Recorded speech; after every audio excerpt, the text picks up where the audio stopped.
Olá, tudo bem? Seja muito bem-vindo a mais um O Varejista. Eu sou o Rodrigo Maia, CEO da Go Now One, uma empresa do Gouveia Ecosystem. E hoje aqui no Varejista sempre falamos sobre ambiente de negócios, varejo, consumo, distribuição, hospitalidade, ideias para que você possa empreender.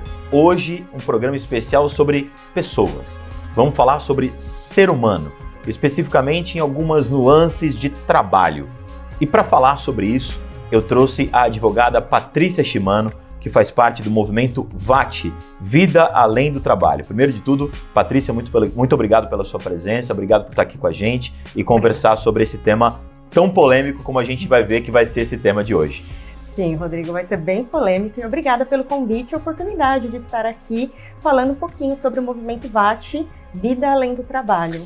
Eu acho importante a gente falar sobre isso pelo seguinte, olha, a gente chama muitos empresários aqui que falam muitas vezes sobre performance, o quanto às vezes falam de conflitos de gerações, Patrícia. As gerações mais novas não querem trabalhar tanto como as anteriores, mas claro, isso não é uma regra para todos, mas é uma questão geracional. Há muita discussão de diversidade, de tempo de trabalho, produtividade, os coaches de internet dizendo que você tem que ser produtivo muito tempo durante o dia, enfim, muitas são as polêmicas e eu vou ler a frase do fundador do movimento Vida Além do Trabalho, que é o Rick, não é isso? E ele diz assim: minha missão é acabar com a escala 6x1. A proposta de uma petição feita pelo movimento VAT, Vida Além do Trabalho, é de um regime de trabalho de 4x3, ou seja, trabalha 4 dias, folga 3, que já está sendo testado em vários países, inclusive no Brasil.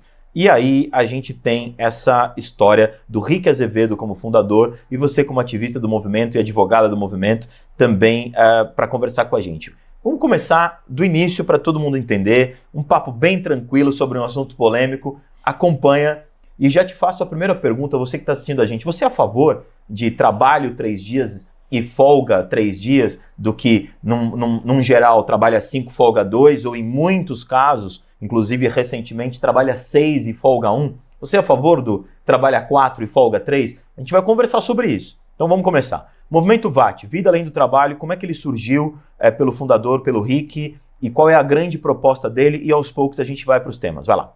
O movimento VAT, ele nasceu na internet com um grito de socorro do nosso fundador, que é o Rick Azevedo, e que ecoou aí por todo o Brasil, né? O Brasil, hoje a gente tem grupos organizados em todos os estados da federação, mais de 500 mil assinaturas de pessoas que se identificaram com o grito de socorro do Rick, que trabalham na escala 6x1 e que precisam de ter um pouco mais de dignidade e lazer na vida. E o que foi esse grito de socorro? Ele estava trabalhando demais, teve algum burnout ou alguma coisa relacionada a isso? Ou foi só uma insatisfação? Ou era líder de algum movimento já? Não, ele não era líder de um movimento, era um trabalhador comum que num dia de insatisfação abriu a câmera e gravou um vídeo, porque ele trabalhava na escala 6x1. E ele só, para quem não sabe, né, quem trabalha na escala 6x1 trabalha 6 dias corridos para ter um único dia de folga. E nesse um único dia de folga pediram para ele entrar mais cedo, mudar a escala dele. E isso atrapalhou e ele ficou indignado e gravou um vídeo. E ele não imaginava que ia tomar essa proporção que tomou, né? Que hoje o Brasil inteiro, todas as grandes mídias estão falando, inclusive do movimento VAT, Vida Além do Trabalho. Ou seja, o ponto dele foi assim, deixa eu ver se eu entendi, para a gente resumir, me ajuda. Ele trabalhava numa empresa X, né? E aí ele trabalhava numa escala 6x1. Esse 1 era sempre um domingo ou não necessariamente? Não necessariamente. Um dia aleatório durante a semana. Muito bem. Então ele ia folgar num dia, seja uma segunda, uma terça, uma quarta, tanto faz. E nesse dia que ele ia folgar, o chefe dele ligou e falou, ó, vai precisar fazer uma alteração, você vai precisar trabalhar. Ele já tinha trabalhado 6 dias seguidos, precisaria trabalhar o 7º dia para substituir alguma coisa. Isso. Nesse dia ele se revoltou, fez um vídeo, pelo que me consta aqui no TikTok, não é isso? TikTok. Fez um vídeo no TikTok e ganhou bastante adesão. É isso. Exatamente. Hoje, o que é o movimento? Antes de eu entrar em algumas perguntas específicas sobre o conteúdo do movimento. Hoje, o movimento, 500 mil assinaturas, gente, 500 mil é bastante gente. Então, estamos falando de petição. Já está acontecendo um movimento aí com alguns vereadores. Eu vi um vereador de Fortaleza, se eu não me engano. E tem o deputado federal Glauber, tá, também, que tem apoiado o movimento. Então, é algo que já está no Congresso, já está sendo debatido. Tem o projeto de lei, né, que já foi passado pelo Senado Federal e seguiu para a Câmara também, que não está totalmente de acordo com o movimento, porém, já prevê a redução de jornada no limite mínimo de 30 horas semanais. Tá. Limite. Bom, mas aí o ponto hoje do movimento é uma petição está sendo solicitada para o fim, que é o que ele fala, minha missão é o fim da escala 6x1, e essa petição, em linhas gerais, que não pode mais trabalhar pela petição, claro, 6 dias seguidos e só folgar um, é isso? Isso. O que o movimento pede é redução de jornada sem redução de salário e sem a compensação, inclusive. O que seria sem a compensação? Por exemplo, numa escala 5x2, compensaria o sábado com uma jornada mais prolongada durante a semana. Que são as 44 horas. Isso, por isso que a gente pretende a redução de jornada. Uhum. Sem a compensação e sem redução de salário. Então, o que acontece é mais ou menos assim, se trabalhar 8 horas por dia vezes 5 dias da semana, são 40 horas. Isso. Óbvio que estamos excetuando hora de almoço, no caso, né? Uhum. Então, a gente está falando de 8. Quando se fala de 44 horas semanais, ou algumas pessoas trabalham 4 horas aos sábados, ou essas 4 horas são diluídas durante os 5 dias da semana, que dá aí um pouquinho menos de 1 hora por dia, Isso. fazendo uma conta aí, talvez 45, 50 minutos, alguma coisa assim. Então, a ideia do RIC é que se transforme, seja trabalhando 5 dias ou 6 dias, mas que se transforme em uma jornada de 30 horas ou necessariamente 2 dias inteiros de folga. 2 dias, no mínimo, inteiros de folga, mas o que o movimento quer é a jornada 4x3. Ou seja, que essas 30 horas sejam trabalhadas durante 4 dias. Isso. Ou seja, trabalhar aí aproximadamente 8 horas por dia, em 4 dias dá 32, então é isso que o movimento quer. Exatamente. O que as empresas têm falado sobre isso? Muitos empresários, eles ainda não entendem a complexidade e a necessidade desse movimento. Hoje, só a título de exemplo, no ano passado, nós tivemos mais de 2 milhões de afastamentos pelo INSS de trabalhadores, entre doenças físicas e mentais. Os transtornos mentais, eles já alcançam já o 3º lugar de maior, que gera um maior afastamento do trabalhador. E o que causa isso?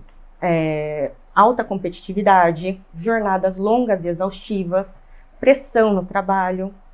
E essa é uma conta que o empresário ele tem que fazer também.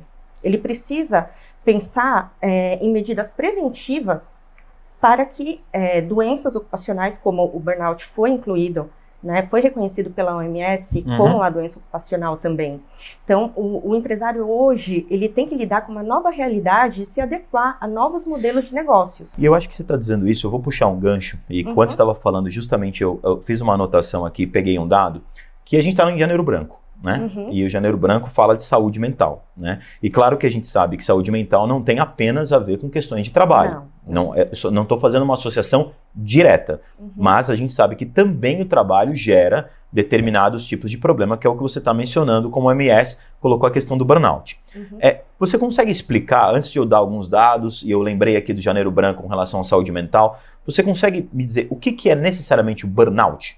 Burnout, ele é gerado através de muita pressão de trabalho, jornadas exaustivas, é o esgotamento mental do trabalhador, o esgotamento profissional do trabalhador. Ele chega num ponto que ele não consegue mais produzir e acaba gerando o afastamento dele.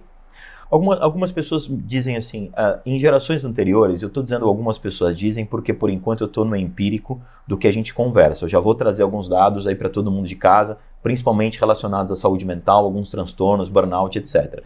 Mas o que eu quero dizer é o seguinte, muitas pessoas dizem, olha, esses transtornos com relação ao trabalho, estou no burnout, são muito geracionais. Então, eu, por exemplo, tenho 44 anos. Eu tenho 2 filhos adolescentes. Um de 13 e um de 15, que por motivos óbvios ainda não entraram no mercado de trabalho. E eu trabalho com pessoas entre 18 e 35 anos, mais ou menos, majoritariamente. Há outros com outras idades, mas majoritariamente a massa ali, não 18, vai entre 22 e 35 anos. E eu noto, sim, uma diferença em envolvimento dessas pessoas no trabalho. Né? E eu não estou, neste momento, falando de necessariamente quantidade de horas. Mas eu noto uma diferença. Menos envolvimento por exemplo, se eu pego uma pessoa com 37, 38, 35, tem um tipo de envolvimento acima de um jovem de 22, 25 anos, na média. Você acha que isso tem a ver com esse preconceito geracional? Ou seja, as pessoas podem estar confundindo envolvimento com trabalho com quantidade de horas de trabalho, ou você acha que o que eu falei não se aplica? Olha, eu acho que essa nova geração, a geração Z, ela vem com um ímpeto muito forte, né, da individualidade deles, de uma questão de autonomia também, e eles já não compram mais a ideia de dar o sangue pelo trabalho. Eles já tiveram a experiência dos próprios pais, de olharem os pais dando sangue pelo trabalho e acabando adoecidos, né, com o trabalho também. Então, mas por que você acha que eles não compram mais tanto assim a empresa? Porque eu acho que justamente por uma evolução de eles terem experimentado já isso com os pais. A ausência dos pais em casa. A ausência dos pais em casa, eles experimentaram como ambiente familiar. Eu não quero isso para mim. Eu não quero ser ausente à minha família ou ao meu ciclo aqui, por exemplo, como meu pai e minha mãe foram. Exatamente. Então, eles olham isso como algo negativo.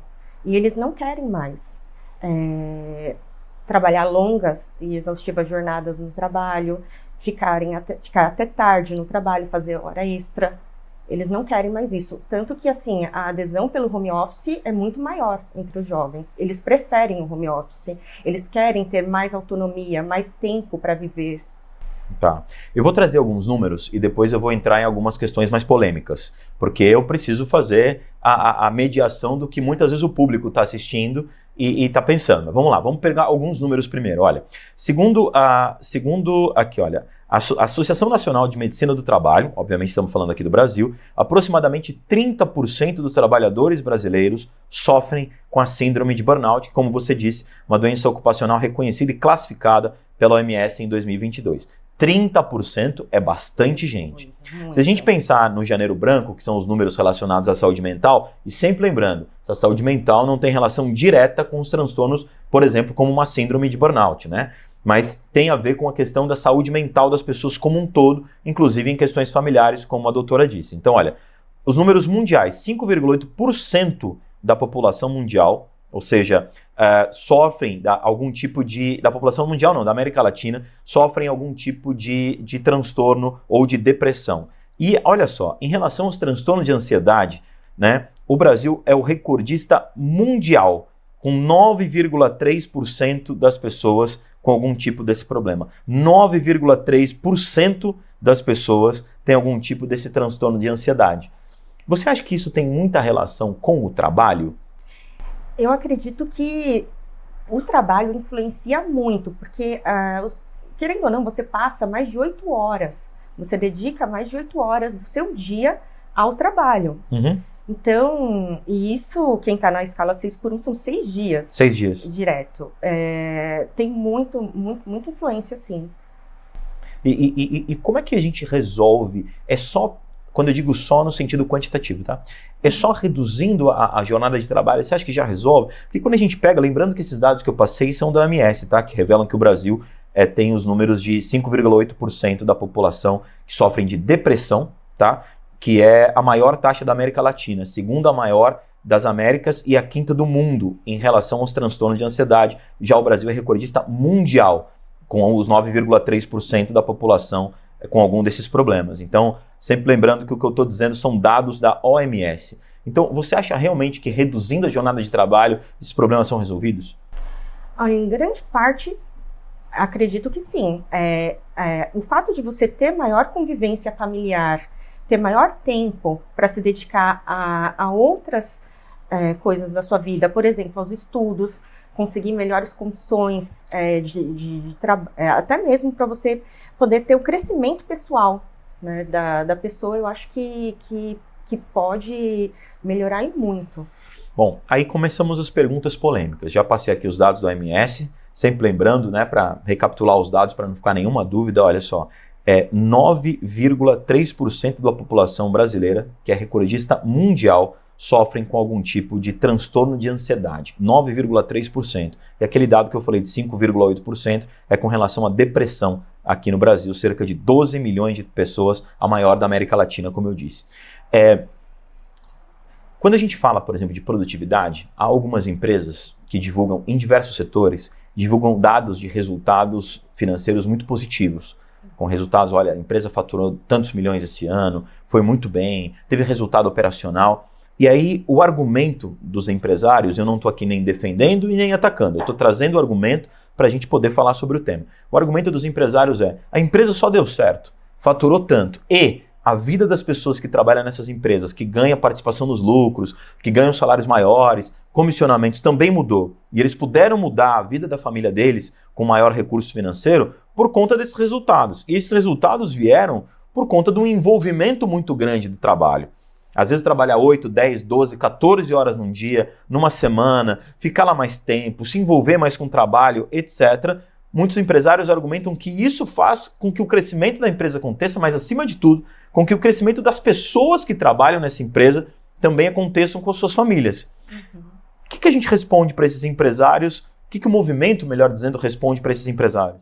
Eu acredito que o empresário hoje, ele precisa não só pensar nos lucros, né, que ele vai ter com o trabalho, né, dos seus funcionários, mas também com a qualidade de vida, trabalhar na parte preventiva de saúde do trabalhador. Então, uma pergunta que eu faço para os empresários, esse modelo realmente está dando certo ou a gente precisa pensar em um novo modelo de negócios? Porque a gente sabe que os afastamentos também prejudicam muito as empresas, né? Os 15 dias de atestado, quem paga é o empresário.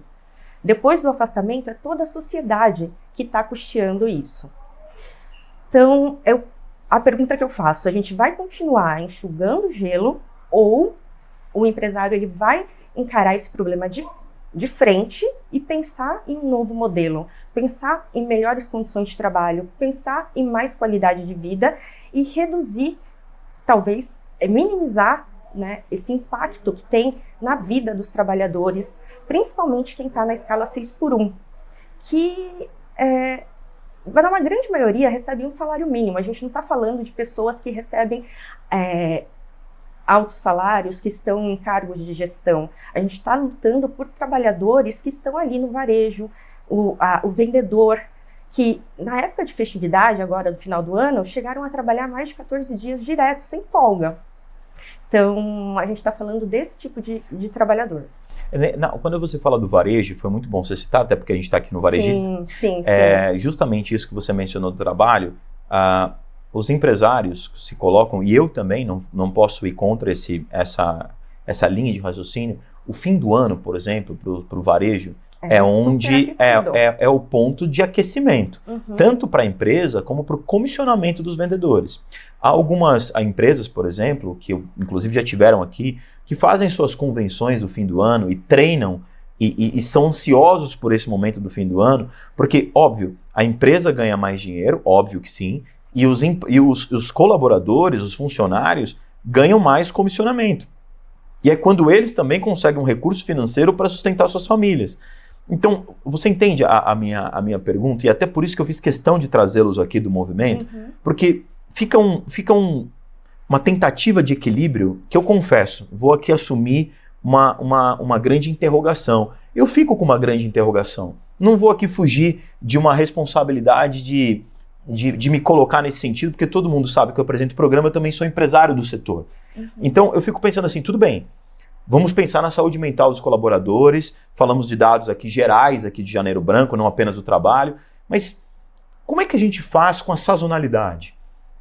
Como é que a gente faz? Você entende o que eu quero dizer? Você pega o fim do ano, por exemplo, mês de dezembro, vamos pegar do dia 5 de dezembro a 5 de janeiro, vamos pegar esses 30 dias. São os 30 dias que mais se ganha dinheiro nessa história. E os colaboradores também ficam ansiosos. Não, eu quero trabalhar sábado e domingo. Muitos pedem, Patrícia. Eu quero trabalhar sábado e domingo porque eu sei que esse sábado e domingo, por exemplo, o sábado e domingo que antecede ao Natal, por exemplo, nossa senhora. Como é que a gente consegue fazer isso? Olha, uma das alternativas é aumentar a contratação de trabalhadores, né?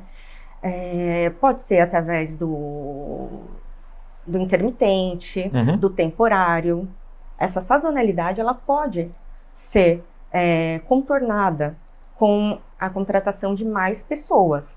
E não só a sazonalidade, mas caso venha a ser reduzida a jornada de trabalho também. Né? A expectativa é que seja gerado aí mais de 3 milhões de novos postos de trabalho. E aí essa operação para de pé, Patrícia? Porque assim, quando você fala de mais contratação, e claro que a gente está falando aí em regime seletista, por exemplo, eu tenho mais impostos, eu tenho mais custos, quando eu coloco mais pessoas na operação. Então, uma coisa é eu ter uma loja, por exemplo, com 5 funcionários vendedores. Outra coisa, financeiramente falando, é eu ter uma loja com 7, 8, 10 funcionários. Existe um outro custo que impacta diretamente no resultado e que vai impactar em um monte de outras coisas dentro da empresa.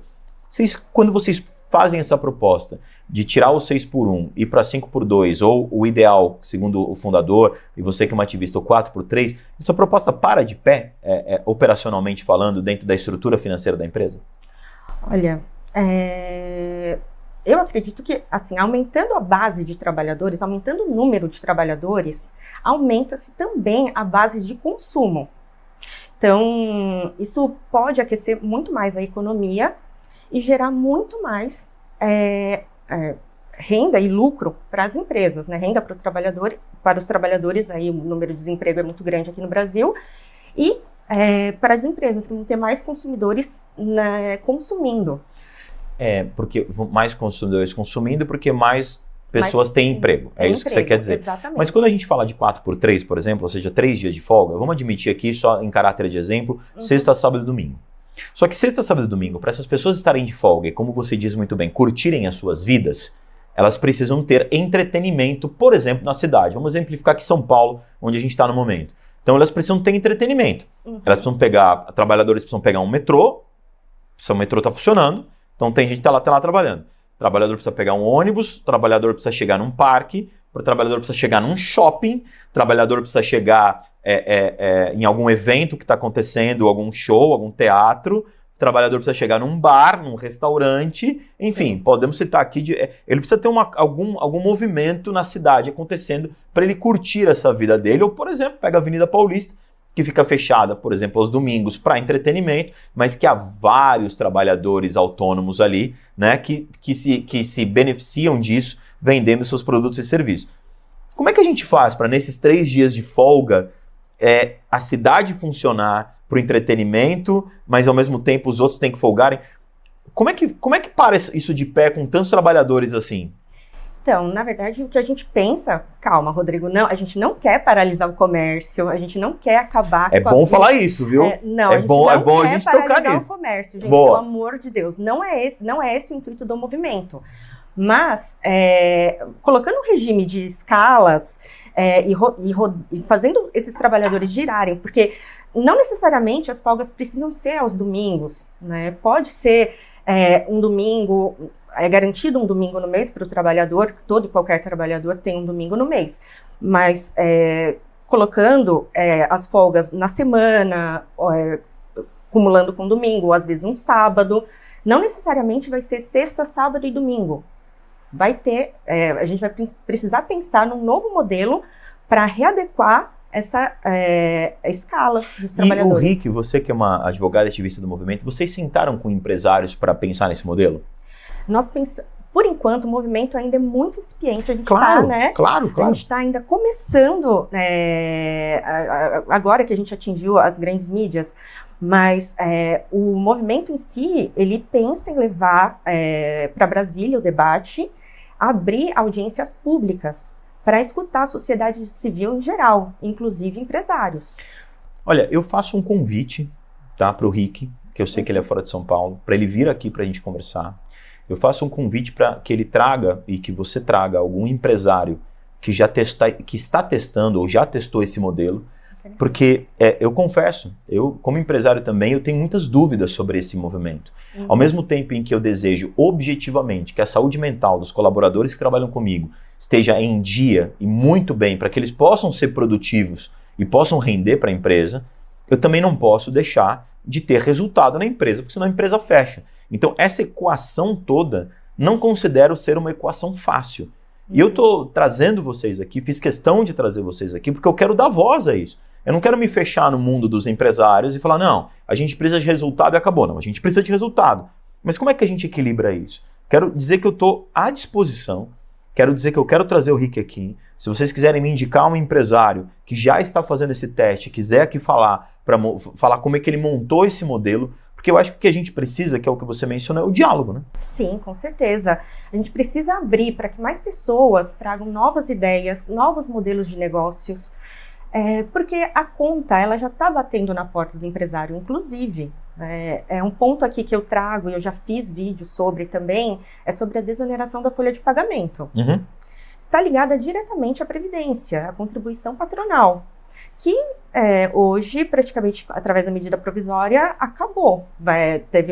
Teve uma readequação, né, da desoneração da folha de pagamento, que desagradou muito o setor empresarial. E eu vejo isso como a conta batendo na porta, porque o número de afastamentos só tem aumentado a cada ano. E se a gente não encarar esse problema de frente e pensar em uma alternativa que melhor acomode, né, os dois lados, a gente vai estar enxugando gelo. A gente está no último minuto aqui desse bloco. No próximo bloco a gente vai continuar falando de pessoas associadas à tecnologia, com Carlos Augusto da Trupe. Mas para encerrar nosso bloco, quero dizer o seguinte, eu estou à disposição para a gente dar continuidade a esse papo. Acho que a gente fez uma introdução aqui, quero propor a questão dos empresários que já fazem isso, perfeito, que o Rick possa vir aqui e a gente possa expandir esse debate, principalmente com a BMC, né, a gente fala muito em informação que gera valor, tanto um valor de mercado, até porque a gente fala de mercado de capitais, a gente fala de ações, etc., como o valor humano. Então eu quero muito que a gente possa expandir esse diálogo a respeito do movimento, não apenas pelo movimento VAT, mas por uma constituição da sociedade como um todo, em dados tão importantes da saúde mental como esse. Tá bom? Muito obrigado por ter vindo aqui, por ter falado conosco, por ter aberto essa oportunidade de diálogo sobre esse assunto, tá bom, Patrícia? Obrigado mesmo. Eu que agradeço, Rodrigo, pela oportunidade de trazer para vocês um pouco sobre o movimento VAT, que tem tomado força aí no mundo inteiro, né? Então, no mundo inteiro que eu digo assim, movimentos relacionados à saúde mental do trabalhador. Sem dúvida a gente vai continuar com esse diálogo, obrigado pela sua presença. Esse primeiro bloco polêmico, quero saber a sua opinião, o que você acha a respeito da jornada de trabalho? 4 dias, 3 dias, 5 dias, 2 dias em relação a trabalho e folga, redução da jornada, é um tema muito importante e que a gente vai dar continuidade aqui na BMC News. O Varejista volta depois do intervalo, como eu falei, a gente vai falar sobre humanos e tecnologia, seres humanos e tecnologia aqui no ano de 2024. Um minutinho a gente já volta, um abraço.